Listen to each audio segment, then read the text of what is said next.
In this clip, we will animate the construction of the gramophone with the mesh influence node.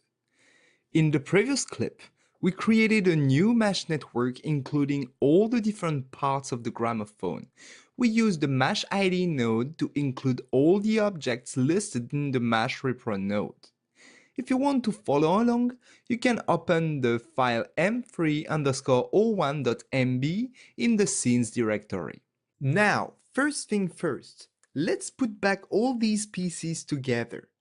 For doing that, I will go in my mesh distribute node. If you don't know what is the distribute node, please watch the first clip of the previous module. I will select here in the distribution type the initial state. This mode will simply keep the original position of the meshes we piped into the repro node in the previous clip. This is a really handy mode if you want to work from some modeling assets which are supposed to remain at a specific location. Now let's add an influence node. You can either go to the mesh tab up there, or you can go inside the mesh editor and click there and add influence node. Nothing changed in your viewer, however, Maya created a new locator here. This locator has an influence radius around him, and everything in this radius will be taking the attributes of the locator, scale or rotation in our case. As you can see, I can scale the locator or rotate it, and the gramophone is doing the same.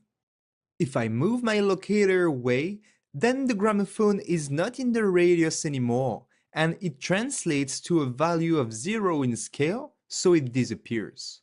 Well, I will use this node a little bit differently here. So let's go back to the mesh influence attributes. I will uncheck the use radius here. That way, the position of the locator doesn't affect my object. However, the effect is still working, and if I move the strength slider here, I can see that my object is scaling down.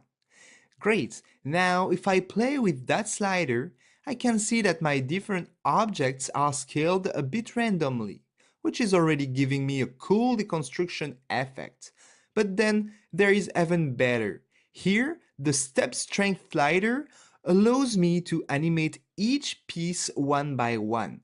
I positioned the gramophone at the center of the world in the previous clip because this slider here will scale down my different objects according to a pivot point which is at the center of the world. If the gramophone was far away from the center of the world, the different pieces will scale down and move toward that center.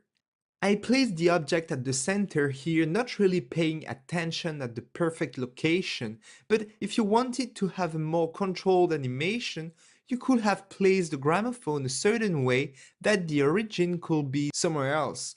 For example, that part could be in the center, then all the parts will build from there. You are free here to improve the project as much as you want. Okay, now I will animate that slider. Let's go frame 1 and set a value to 0. Do a right click and set a key. Go to frame 40 and set the value to 1. Do a right click and set a key. Now I will enter 40 here to reduce my timeline and click on the play button. And here it is, our animation. Pretty cool, isn't it? Now the order of the objects in the repro node influence the order they appear. For example, let's try to have the horn appearing at the end. I'll go to my mesh repro node, and I know that the horn is the polysurface 5. Let's drag it at the end. And there we go. Now the horns appears at the very end. Okay, great. This is it for this clip. In the next clip, we will duplicate the gramophone using the symmetry node. See you there.